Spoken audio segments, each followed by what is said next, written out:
با نام یاد خدای مهربان. سلام، نور، برکت، عشق و زیبایی در خاندانتان. امیدوار هستم همگی خوب و صحت و سالم و بردم هستید.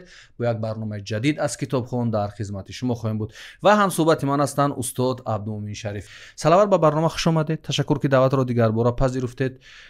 بگویید چه حال و احوال دارید و در این گرمی های دوشنبه امروز چگونه زندگی را پس سر میکنید؟ اولا درود و سلام به خدا و بچه ها، به شنونده و بیننده های عزیز و گرامی تشکر برای دعوت. جدی میگم، من خدا را شکر میگم که دعوت کردی، لایق دانستی که با من صحبت کنی. شکر، سلامتیم، سری پاییم. خب این گرمی ها هم گذرنده است و امیدوارم که به گرمی های دیگر و سردی های دیگر میرسیم و پسی سر میکنیم. نظر به ما میگویند که بعضی صحبت ها، بعضی اندیشه ها، بعضی فکر ها چه ربطی به کتاب مطالعه دارد، ولی ما همواره گفتیم و بار دیگر تاکید میکنیم که مطالعه تنها خواندن کتاب نیست. گوش کردن یک موسیقی خوب، خواندن یک شعر خوب، دیدن یک فیلم خوب که معنوی باشد یا یک فیلمی که در اساس حادثه‌های واقعی گرفته می شود یا دیدن یک عکس زیبا یک رسم هم میتواند مطالعه باشد. این چنین سفر هم میتواند مطالعه باشد که ما دید و برداشت و اندیشه داشته باشیم. استاد، این 3 ماهی که در چین بودید با کتاب چگونه همخوانی داشتید و چگونه کتاب مطالعه کردید یا نبودید همراهتان در این سفر؟ کتاب مطالعه‌تان چگونه بود در این سفر؟ ببین دلیل در تقویت سخنی تو، هر چیزی که انسان به اندیشه وادار میکند، انسان مجبور میکند که فکر کند، به تفکر میبرد، فرق نیست اون کتاب است، اون تصویر است یا چیزی دیگر است یا سفر است، هر چیزی هست که انسان به اندیشه وادار کند اون چیزی خوب است. این مطالعه است. بله، خود همه مطالعه است. مطالعه هست، چشم است، نظر است، اندیشه است، فکر است، قلب است. اینا همه چیزی که یعنی سیمون رو بس اندیشه ببرد، بس فکر ببرد، اندیشه میبره و آدم با همین زنده است. وگرنه با یک تصور کن اگر در دنیا چیزی به جز کتاب نمی بود چی می بود؟ بله.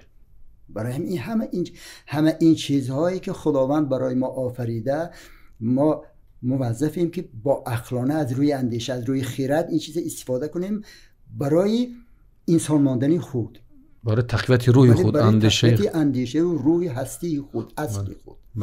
و شکر که ما هم خیلی سفر بود. خوب یک اصطلاح خوبی، مسئله خوبی خودمان هست که دیدن به از خوردن. من به همین کمی باور دارم، به همین طرفدار همین گپم هستم. هرچند خوردن از میبینم اما دیدنم خیلی بهتر است. یا که میگن شوندن کی باید مانند دیدن. اینم مثلا داره. استاد، گفتم که چگونه بود مطالعه در این سفر و از تجربه بگید برای جوانان که بسیارا در سفر میگن خواندن برایمان مشکل است یا در مهاجرت مشکل است یا در غریبی مشکل است. شما چگونه تنظیم کردید مطالعه را در سفر؟ خدا را شکر، واقعیت همین بود که برعکس امکانیت برای مطالعه به من اینقدر مهیا بود، اینقدر خوب بود که هیچ ناگفتنی، هیچ وقت این گونه امکانیت نداشتم. چون سفر ما سفر طولانی بود، گفتن کم در کم 1 تا 3 ماه. و بعد ما به خلاصه آمدیم که با خود کامپیوتر خودمون گیریم و در کامپیوتر بعضی کتاب‌هایی که هست و خوب کردم که این کار کردم. ما 3 ماه اونجا بودیم. در 3 ماه حدود 10 روزی کاری داشتیم، اونم پرنی. دیگر بیکار بودیم، دیگر تمام امکانیت برای مهیا است. مثلا برای من یک خانه بسیار خوب مجهز و بود و وقتی که پس پنجره، پس تیرزه ما درختان و جنگل و پرنده ها و چیز، یعنی اینقدر بعد بگم طبیعتی اون جایی که ما بودیم، سیانشن، ناحیه سیانشنی و چین، شهر نیلوا نزدیکتر است. اینقدر طبیعت زیبا، اینقدر بی غبار صاف، هر هفته یک بار باران میبارد. به اصطلاح طبیعت شناسا و باد و هوا اینجا به نیم سوبتراپیکی بود و تمام میوه هایی که در اینجا ما قریبی اونجا بود. مردمش به کشاورزی و به دهقانی این چیزا مشغول بودن که من میدیدم. من خودم ذوق این چیزها را دارم، حتی رفتم چقدر کاشتن و چی کردن، همه این چیزها را دیدم. چقدر در نظر ما تربوز از تخم برآمد و تربوت شد و ما خوردیم اون تربوزه و میوه ها مثلا، همه این چیزها رو دیدم و چون بیکار بودم چیکار کنم و کامپیوتر بجود اون که تماشا میکردیم جنگل های کس ناگذری که ما خودمون رفتیم پنهانی رفتیم اونجا داخلش ممکنه بود در اومدیم جنگل ها رو تماشا کردیم و بعد از همه بهترین کاری که من کردم که در اینجا امکانیت نداشتم چون زندگی و سرکاری و تنبلی که در ما هست، اون چیزی که در من غلبه میکرد اونجا دیگر این چیزها نبود، اونجا فقط کارم کتابخوانی بود. به هر حال چی لذت دارد در همین فضا، چی لذت دارد خواندن کتاب. بسیاری ها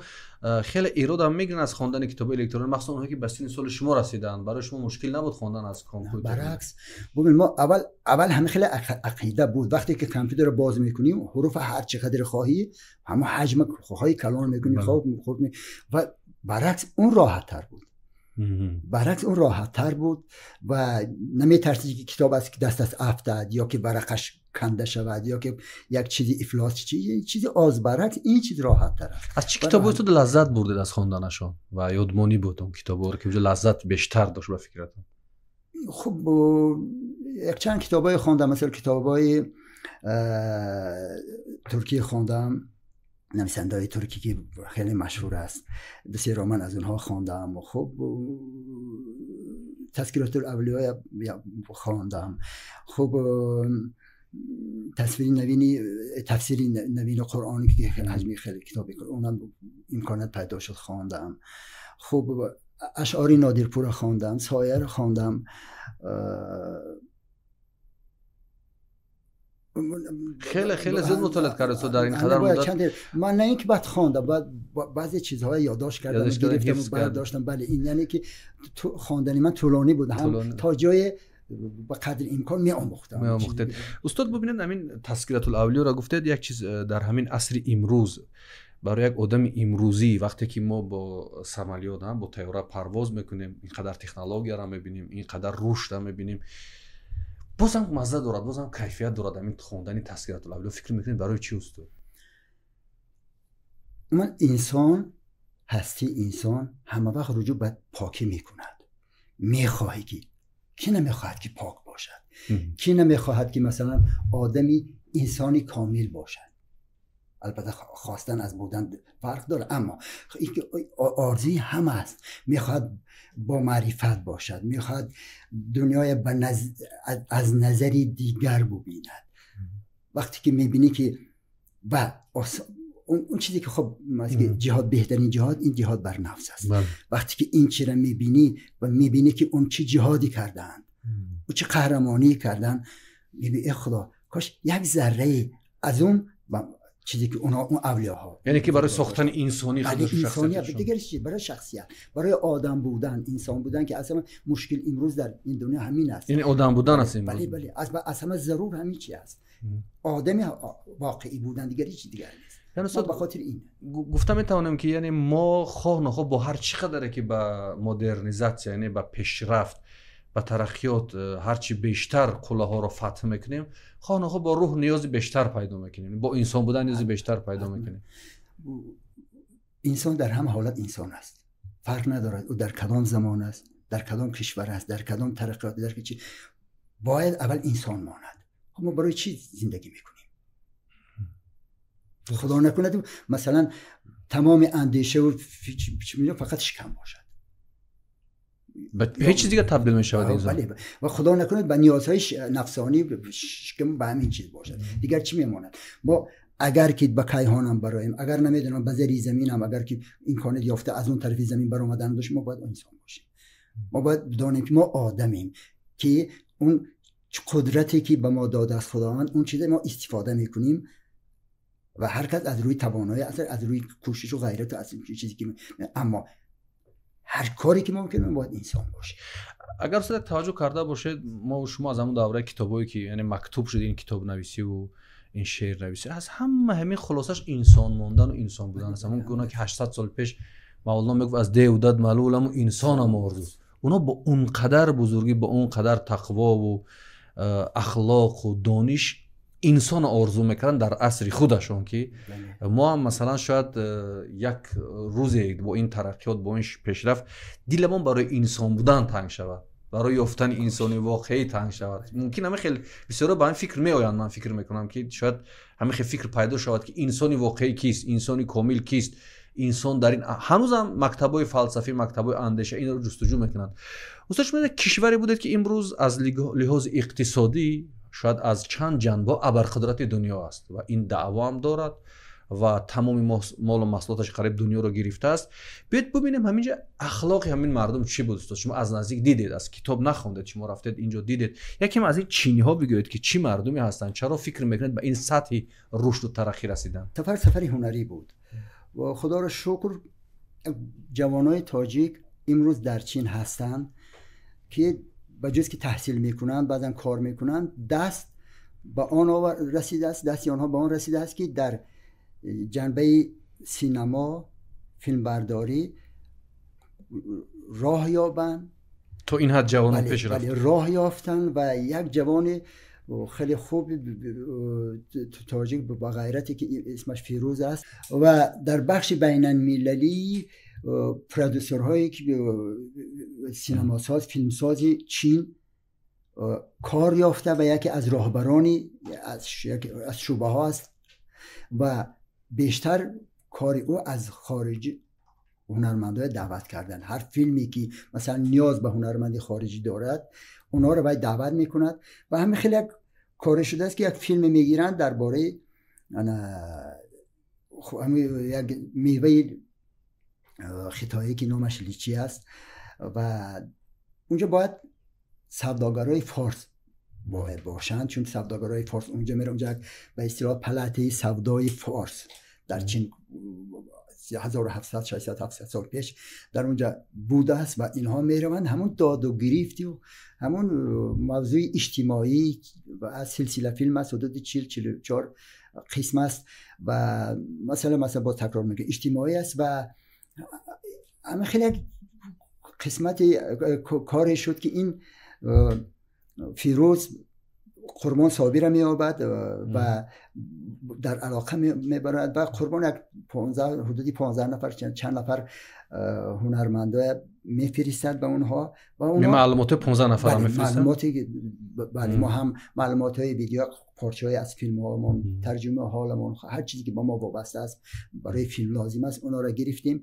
یک حدودی 15-20 نفر می فرستاد و اونها از بین اینها منو قربان صابر و سهراب جنجالف انتخاب کردن و ما رفتیم. خدا را شکر 3 ماه در اونجا بودیم. خطای یعنی چین که به یک کشور ابرقدرت امروز در دنیا از لحاظ تجارت، از لحاظ مال و بسیار ساحات زندگی به یک قدرت جهانی تبدیل شده است. من می‌خواستم بدونم که این مردم چی مردمی هستند، این مردم چی گونه شما دریافت دوستان؟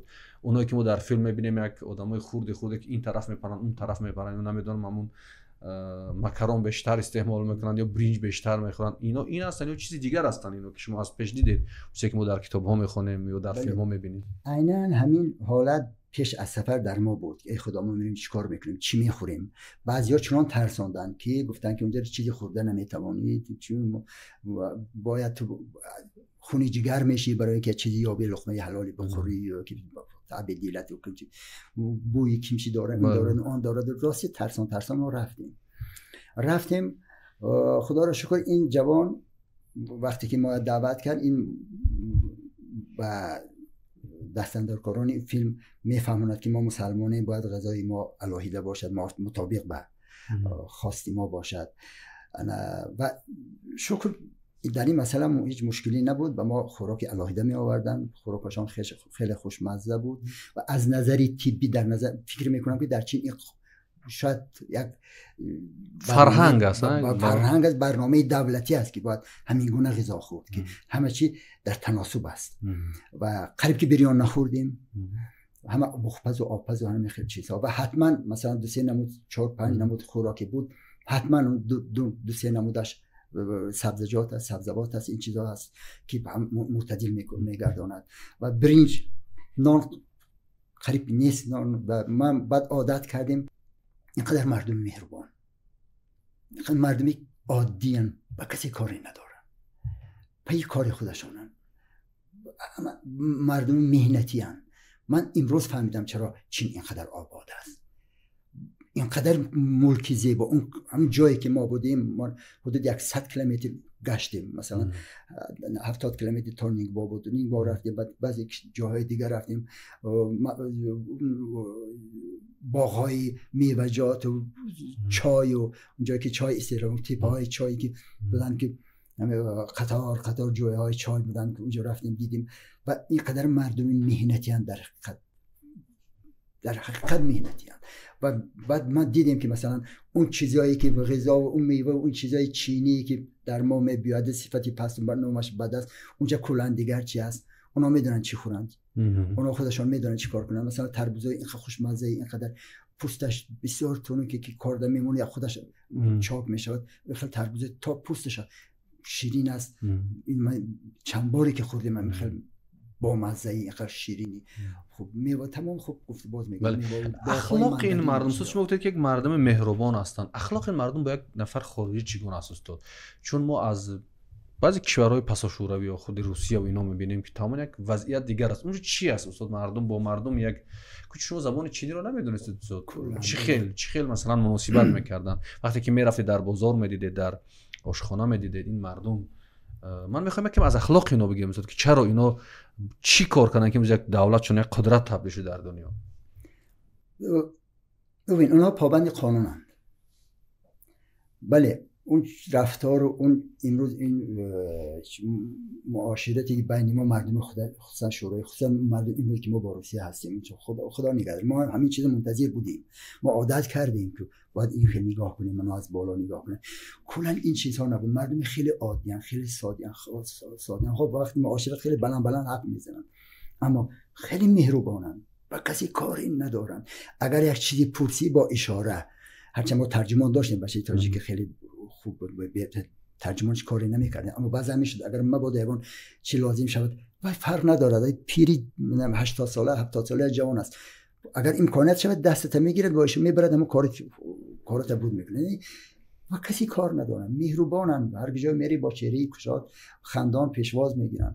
و همون شهرچه‌ای که شهرچه سینما بود که شهرچه نو اکنون میساختند و متاسفانه ما امروز 1% امکانات اون سینمایی که در اونجا بود نداریم. یک ناحیه کناری است. با خود با قول این ترجمانی که در چند فیلم های چینی ترجمانی کرده و حتی نقش های عمومی آفریده است، این بچه میگه که این میگه در پیش صدها این گونه شهرچه‌هایی که مثلا شما در پکین ندیده، در شانگهای ندیده، در دیگر شهرهایی که اونا خیلی بزرگن و این یک حدود 7-8 کیلومتر جای داشت همین شهرچه سینما که پر شهرچه سینمایی بود. بعد کنارش با مردم زندگی میکردن. مرکز دیگر همش برای سینما بود.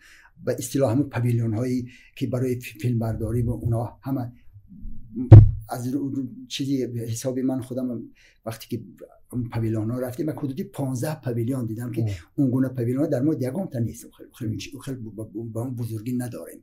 تصور کن یک پاویلیونش مثل بینای 100 برگ، مثلا داخلش هر چی خواهی میسازی، بازار میخواهی میسازی، زندگی دهات 1000 ساله پیش میسازی یا امروزه میسازی.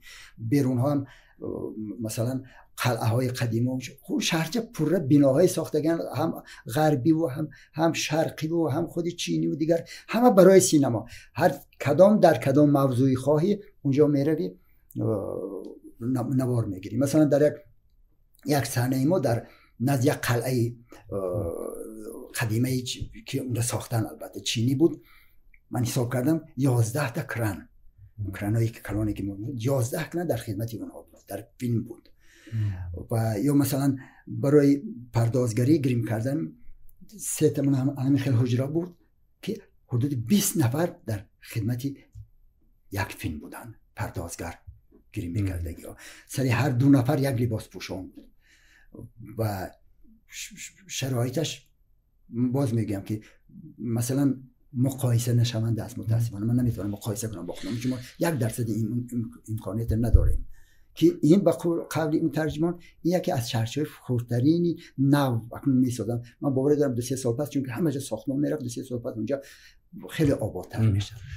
استاد شما عمر در تئاتر کار کردید، در سینما کار کردید، فکر میکنید چرا این کشورها مثل چین، امریکا، اروپا، ژاپن اینقدر سخت گرفتن بخش تئاتر، بخش سینما، بخش کتاب؟ یعنی اینقدر وقتی که اونا به یک نیازهای مادی رسیدن، اونا مثلا از طریق مال و محصولاتشون میتونن فرهنگشون هم تبلیغ کنن، ولی چرا فکر میکنید که امروز در این عصری که ما زندگی میکنیم اینقدر روی سینما و تئاتر خیلی سخت کار میکنن، در صورتی که در ما شاید بعضی کشورهای به مانند ما اینها الکی به رکود رفتن، یعنی دیگه به خاموشی رفتن، شاید دیگر تئاتر میگن در بعضی کشورها شاید همین آسیا مرکزی از بین برود آهسته، ولی این قدرت ها برعکس این قدر زیاد این چیزا ساخته و تبلیغ میکنن. فکر میکنید چرا، چی نقش دارد همین سینما و تئاتر و کتاب در زندگی مردم؟ ببین دلیر، اگر فرهنگ نمی بود، اگر فرهنگ بالای این کشورها نمی بود، اگر توجه بالای فرهنگ زیاد نمی بود، به این روز نمی رسیدن. همون فرهنگ هستی انسان، هستی ملت، همون چی هست، اونا همیشه درک کردن، اونا همون چی واقعا فهمیدن و در پسی همین کارن که بی فرهنگ ما هیچیم. فرق ندارد من در چیز شرایطم، در چیز وضعیتم، مسئله اجتماعی، یعنی هر ملتی که، هر قومی که ناوابسته به وضعیتی امروزی اجتماعیش با فرهنگ رو آورد، عاقبتش آباد است، عاقبتش دورنما است. و اون ملتی که تاریخ گواه است، این تاریخ گواه، اون ملتی که، چون کشورم ملتم مثل انسان است، بعضا بیمار است، بعضا حالتی مثلا روحیش خوب نیست، بعضا برعکس خوب و خیلی بالیده است. و اگر همین این بیمار در وقت بیماریش دست و دلش از دنیا نماند و مثلا دل شکسته نشود و رجوع به زندگی، به هستی، به آینده کند، پیش می رود و شفا می یابد به کارش. اگر که از دست ماند، مثلا دلش مانده شد یا که نمیدونم چی بگم، امیدش کنده شد و از بین می رود.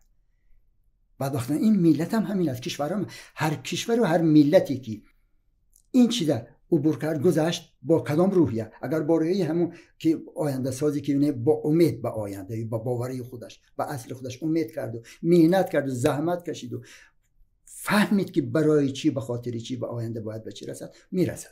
اگر کسی که این چیزا فکر نکرد، از بین میرود. خواه نخواه، خواهیم ما نخواهیم. و امروز این کشورها فهمیدن که بی فرهنگ اونا هیچند.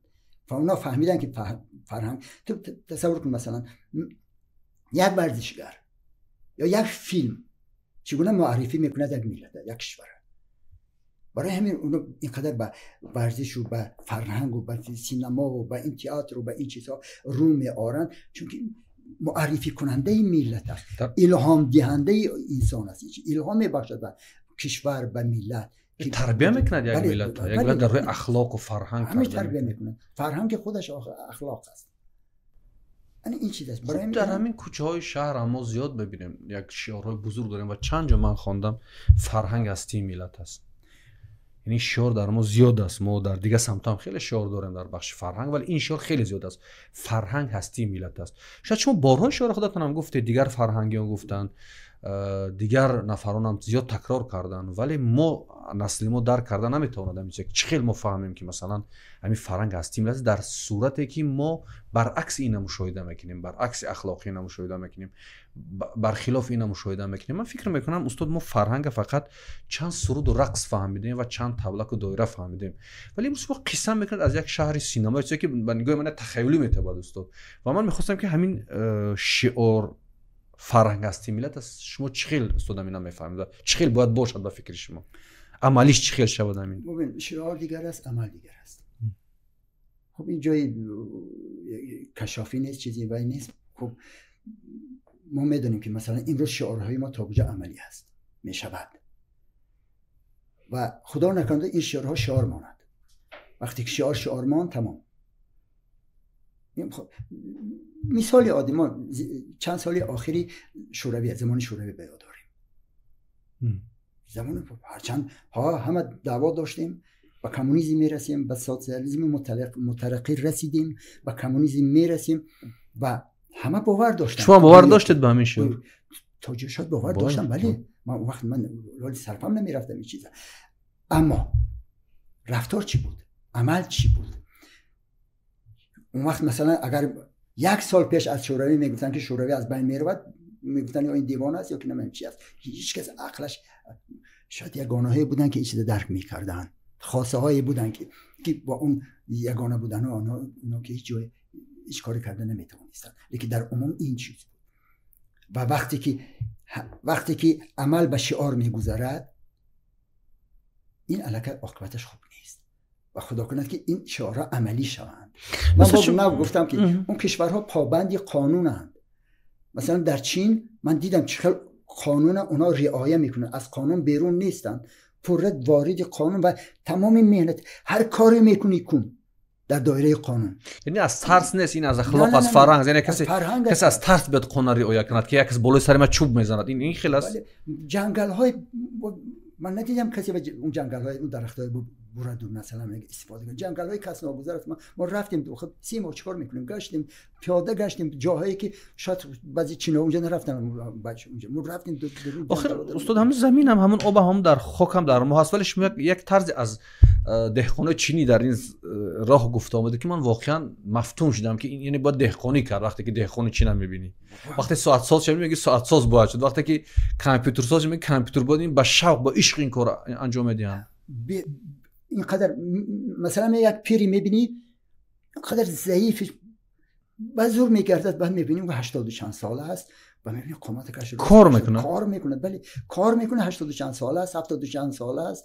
یا مثلا تصور کن اطراف همین دوشنبه، تپه‌های دوشنبه همه سبزن، همه جنگل های کس ناگذرن، حتی بالای تارهای سنگ‌هایشون درخت دارد، چون باران میبارد کم که هر هفته 1-2 هفته یک بار باران میبارد و اما همه جا سبز است و همه جا کوچه ها اینقدر زیباست، گل گشته همه کوچه های مثلا اون ناحیه از ناحیه دورترین است اینقدر زیباست، تازه است. استاد اونها خیلی هستن شاید که زیر یک سایه درک یک پیاله بگیرن بشینن میگن ما نوفی زمینیم، ما دنیا رو گوهرش ما تغییر میدیم. یعنی یک مسافری 50 ساله چین 55 ساله چین یک چوی سبز گرفت زیر هم درختای انبوی گفته شما گفت که ما نوفی زمینیم، دنیا رو ما تغییر میدیم. یعنی این فکر رو دارن یا نه استاد؟ خب من زبان اون رو نمیفهمم، من ندیدم میشه. مثلا شعارم قریب که ندیدم، مثلا شعار هست کم کم بعضی جاها هستن. مثلا تصور کن ما دهه هاش رفتیم، هر یک دهه در اول دهه میانه دهه و آخر دهه 1-2 حاجتخانه دارن، حاجتخانه تاپ دهه کسی تعلق ندارد، این آزاد است برای هر کس به پول. دهه میداره حتما هست اونجا، حتما 1-2-3 حاجتخانه دهه هاش دارد. همین راهی که مثلا جایی که ما زندگی میکنیم همین سیانشان، ناحیه سیانشان تا مرکز 30 کیلومتر بود که با اتوبوس با سیوان میرفتی یا که با هر نقلاتی که هست. همین مسیری 30 کیلومتر را دو طرفی را اینقدر زیبا، این همین راههای چند قبطه‌ای که ما امروز در 82 در قریه بالا اینجا هر قدم این راه ها هست، سری هر قدم نقب است، تونیلا هست. اونجا تپه میتونستن تپه ها رو هموار کنن، نه همون ماندن جنگل 50 متر 100 متر 500 متر 1 کیلومتر نقب است، تونل است و اونا حفظ کردن طبیعت. یعنی سر هر قدم کار احساس میشه استاد، فعالیت احساس میشه. این خیلی که شما مثلا از زمین دوشنبه بره تا مثلا وحدت این طرف تا فیض‌آباد اگر حرکت کنید، مسیری که زمین های هستن همش همین یونشخه و علفزار و خشکی و کسی کارم نمیکنه تقریبا استاد، ولی ببینید اونجا میگن زیاد کار میکنن. در بودن ما مثلا همون زمین هایی که بیشتر زمین های کشادی که کلانی که بود در همونجا گندم جو میکردن، اونا رو برداشتن و در هم بودن ما شالی کردن، شالی یک 20-25 سانتی متر الکل نشده برآمده بود. این در حرکت از جامعه زنده است، جامعه زنده است و مهنت میکنن، کار میکنن در حقیقت کار اینقدر راههای زیبا دارن، تازه دارن. استاد پیش از آنکه که صحبت خلاصه کنیم از این سفر دیدهای شما، بیاید شما همینجا بگید که از نگاه شما فرهنگ هستی ملت چگونه باید باشد، همیشه چگونه باید عمل کند؟ از تجربه هاتون شما بی‌وقفه در تئاتر کار کردید، در فیلم کار کردید، اینقدر صحبت ها کردید، مصاحبه‌ها دادید، اینقدر تلاش کردید که یک تغییر در این فرهنگ و فیلم و تئاتر باشد. فکرتون همین فرهنگ هستی ملت چگونه باید عمل کنند در ما در تاجیکستان؟ ببین انسانی که راست میرود، راست میگوید، راست میخورد، فرهنگ همین است، چیزی دیگر نیست. لقمه حلال خور، کاری حلال کن، اندیشه حلال داشته باش، همون گفتار و رفتار پنداری نیک، دیگر چیزی دیگر نیست. دیگر یعنی فرهنگی باید بود، نه پی فرهنگی بودن شد. من کوشش کنم که فرهنگی باشم، که فرهنگی باش تمام. یعنی حلال خور، حلال کار کن، راست کار، از روی قانون کار کن، برای آبادی کار کن، برای هستیت کار کن، برای آیندهت کار کن. همین اگر مهنت کن، چیزی دیگر نیست. دیگر ما چی میکنیم؟ همون قدری که از پس غذای جسمت هستی، همون از اون زیادتر از پس غذای روحانیت شو، معنوی شو، که این خاص انسان است. ما که چندین بار گفتیم ما که از دو قسمتیم، تن و روح، خواهیم نخواهیم، هر دو غذا میخواهد.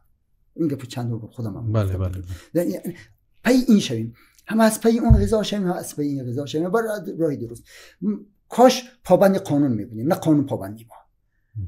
اگر در هر کشوری که پابند قانون است، از روی قانونی که هست از اون عمل کند، در اونجا چین و چرا و اگر و مگرهای نکابد و راههای دیگر اطرافش وابسته به قانون شد، تمام، دیگر هیچ چیز دیگر نیست. من دیدم که چینا پر را پابسته مثلا اروپا با چندین کشورش بودم، من دیدم که مردم پابند قانونند. استاد درست دخینه شما هم میگید و هر سفر دیده دیگه هم میگن همین مردم پابندی قانون شدنش از کی و از چی شروع باید شود؟ از کجا، از کدام نقطه باید آغاز شود؟ یعنی برای اینکه دلیر قانونمند شود، یک شهروندی قانونمند شود، من این از کجا باید آغاز شود استاد؟ در مقایسه با چی؟ مثلا وقتی که من تمام قانون‌ها را رعایت کردم، مثلا اومدم چراغک از سبز گذاشتم، در ایستگاه ایستادم، یعنی همون افلاسی را در کوچه نپرتافتم، پدر و مادر را احترام کردم، در کوچه یک نفر کرام سلام دادم، همین از کجا پابندی قانون شدن یک جامعه از کجا آغاز میشه استاد؟ و از کیها باید آغاز شود؟ اول از کیها باید آغاز شود؟ اول چیزی که خب اون نفری که قانون میبرد خودش پابند اون قانون باید. این مهم است. بله. اون نفری که درباره قانون گپ میزند اون باید رعایت اون قانون کند. اون نفری که موظف است که در اون وظیفه‌ای که دارد مردم اداره میکند، کشور اداره میکند، پابند قانون اول باید خودش باشد که دیگران باید به وی نگاه کرده پابند اون قانون باشد. این چیز عادی است. از همینجا آغاز میشه. بله. در چین هم از این آغاز شد، در ژاپن هم از این آغاز شد، در اروپا و آمریکا هم از این آغاز شد. چین اگر خدا نکرده مثلا ما دیدیم هیچ یگانجا یک پلیس ندیدیم و یک روز یک پیدا شدن در راه ماشینای من میکرد، هیچ کاری نمیکردن، یک چیز در دهن میگه پف کن. بعد من گفتم ترجمه گفت این بعضن گفت میبرن اگر خدا نکرده یک نوشیده آدمی مست قبل راننده مست قبل جزای بسیار سخت است، بسیار جزای سخت است گفتن. و برای همین مردم من ندیدم یک مثلا مستی که در کوچه باشه مستی یا که مثلا راننده چیز، یعنی همه یا خب میدونیم مثلا مواد مخدر خدا نکنه این چیزها و این مانندا در چین خیلی سخت مرگ است دیگر چی.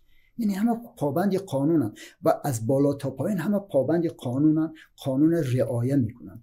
وقتی که از بالا تا پایین همه خب پابند بود، ولی یعنی هم نقطه بالایی که هم نقطه آخر که شروع کرد، نقطه اول که شروع کرد پایبندی دیگه رو پایبند میشه. اونی که قانون برابر، اونی که قانون رسا خود اول باید پابند اون قانون باشه، چون وظیفه‌ش همین است. استاد خیلی خوب از این سفرتون برای ما قصه کردید، تشکر که به برنامه اومدید و در آخر خلاصتون رو به بیننده برنامه کتابخوان بگید و برای کتاب و کتابخوانی که این برنامه رو اکثرا نفران تماشا میکنن که میل و شوق به کتاب و کتابخوانی و آگاهی و دیگر اندیشی دارند و خلاصه شما رو از این سفر و از این صحبتتون بگویید، ما صحبت رو به انجام برسانیم. خب خدا کند که هر چیز زیادتر ما سفر براییم، چون در سفر آدم پخته میگرده، در سفر آدم دنیا رو خب همین شنیدن که باید مانندی دیدن. خدا کند که بچه‌های ما سفری فرهنگی داشته باشن، سفر اجباری نه. و یک چیز دیگر میگم، خدا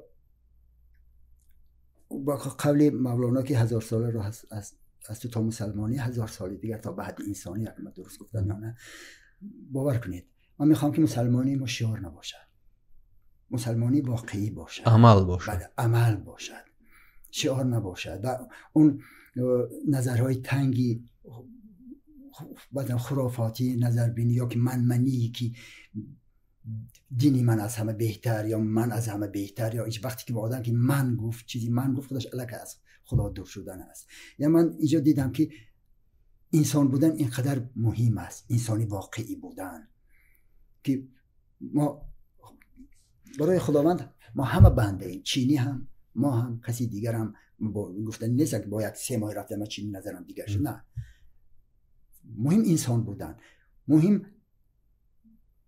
عملی درست کردن، مهنت کردن، زحمت کشیدن. وقتی که مهنت کردی، زحمت کشیدی، مثل چینی ها، وقتی که همه برای آبادی، برای آینده، وقتی که میکنی همه این کارا، انشالله برکتش میبینی. خدا کند که بچه‌های ما سفر کنن، به چشم خیرات بینن دنیا را، به چشم مذهب نبینن، به چشم دیل بینن، به چشم سر نه. جهان را نگر با چشم خیرات. با چشم خیرات. اگر رودکی گفتم. بله، رودکی بود.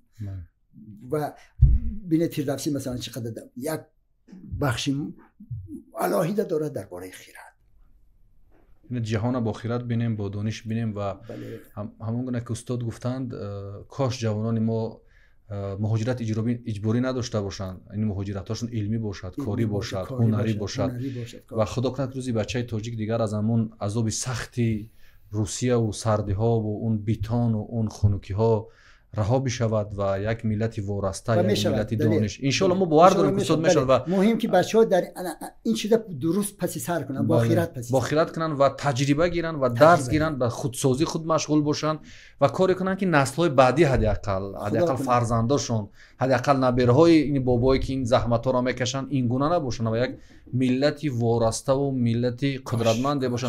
همون گونه که گفتید این اخلاقی که شما در چینی ها دیدید شاید بهتر و خوبتر در کتاب‌های ما هست. اون کتابایی که ما داریم مولانا و حافظ و فردوسی و دیگه، بله، گلستان سعدی و یعنی یک زمان این مردم این فرهنگ داشتن، این اخلاق داشتن، شروع از اون کتاب آسمانی قرآن و تا به این طرف کتابای دیگری که در پیروی از اون نوشته شدن. واقعا این ملت، این سرزمین، این شهروندان این داشتن و خدا کند که به اصل خویش برگردن و خدا کند همین چیزا، این داشتن‌ها امروز هم به ما شعار شده است. بدبختانه که عمل باید کنیم. بله. ما رودکی داریم، ما فردوسی داریم، اما از گفتمان عمل نمیکنیم. بعضیا میگن که ما فقط نصیحت کردیم. ما کدام نصیحتی اونا رو اجرا کردیم؟ ما که در عمل هیچ کاری نکردیم، هیچ کاری هم نمیکنیم. ما پرگپی نشود دلیر جان، حتی من از همین تجربه ریشی سفیدم بعضی بعد منمنی کرده. هم بچه‌ای که تاجیکایی که در اونجا هستن، جوان‌ها، مثلا محمد شریف، اون فیروزی که گفتم خیلی دست دارد به این کار. محمد شریف ترجمان ما بود که چینی‌ها حتی حیران می‌بودن که تو چینی نیستی، این خط چینی با ادبی خوش رو گپ می‌زنی از ما بهتر. یعنی چه ساختن بچه‌ها خودشون. بله. و نسیم جان یک نفر از شانگهای 3 چند کیلومتر آمد، ما یک 2 روز چقدر با محبت تنه بچه‌های تاجیک با ماشینش آمد و همون باغ‌های چای اون چیزا رو تماشا داد و رفتیم دیدیم. حتی من پیش آمدن یک مراجعت نامه کردم با آنها، من این نشود. گفتم بچه‌ها، گفتم به همین بچه‌های تاجیک همین بفرست با سخن که بچه‌ها هر کجایی هست شما شکر گویید که در این کشور افتیدید و در این حالتید، مثل روسیه نیستید. کسی مثلا دیگر جایی که مثلا اذیت میدن مردم آدم حساب نمیکنن و شما هل حالتی خوبه. و فراموش نکنید که شما در تاجیکید، شما از تاجیکستانید و اینجا آمدید به خاطر آن نه که من روزم خوب کنم و یا هم از امکانات استفاده کنم و دوستم پول کار کنم، نه، به خاطر بیایید که اینجا کسب آموزید، کار یاد گیرید و به خاطری که من میرم وطنم مثل انمیج آباد میکنم. همه چی در مغز خودتون دارید بچه‌ها که بعد رنگی ما پیشید بعد نالیده نگردید چه با این خرج خودم میگیرم همه رسما میکنم. من گفتم مهم این چیز که شما اینجا آمده کسب یاد گیرید، هنر یاد گیرید، کار یاد گیرید، حلال خوردن یاد گیرید، فساد و دوزی این چیزا یاد نگیرید، خوبی یاد گیرید و اینا کوچونید بچه‌ها که من ان شاء الله من میرم وطنی خودم و وطنم مثل انمی وطن آباد میکنم. این مقصد مانید. ان شاء الله آینده ما درخشان است، آینده ما روشن است. سلامت باشید. خیلی یک مراجعت خیلی خوب. من فکر میکنم این به ما هم دخل دارد، به دیگر بچه‌ای که این نوار را میبینند دخل دارد که ما یک تلاش بکنیم در پای اصلاح جامعه، در پای تغییرات وضع. و همون گونه گفتید که از منمنی بیشتر دیده کار کنیم، فعالیت کنیم، عمل کنیم صد خوبتر است. چون نمیدونم کی گفته بود، میگه نزد خالق با منیت منم هرگز مگو ما کجاییم در ناکجای کهکشان. واقعا این در اندیشان ما فراغ گیریم که دنیا بزرگ است، جاهای دیگر هم دارد، مردم دیگر هم دارد که از ما آبادتر، زیباتر، خوبتر زندگی میکنند، ولی راه آخر، راه خوب، راه بهتر، راه آرامش این بازگشت به وطن است، بازگشت به خانه است. میگه هر راهی که به خانه یا وطن میبرد این بهترین راه است. با امید اون که روز مردم تاجیک سرمطلع‌ترین مردم جهان بشود، دانشمندترین مردم جهان بشود، خوش اخلاق‌ترین مردم تاجیک جهان بشود و با اصل خیش با هم رودکی و فردوسی و عرابی و سینا و دیگر بزرگان برگردد. با این دعا، با این نیت یک برنامه کتابخانه رو به انجام میرسونیم. بار دیگر استاد خوش اومدید. تشکر که دعوت رو پذیرفتید. تا برنامه آینده خدا یار و یاورتان. خدا حافظ.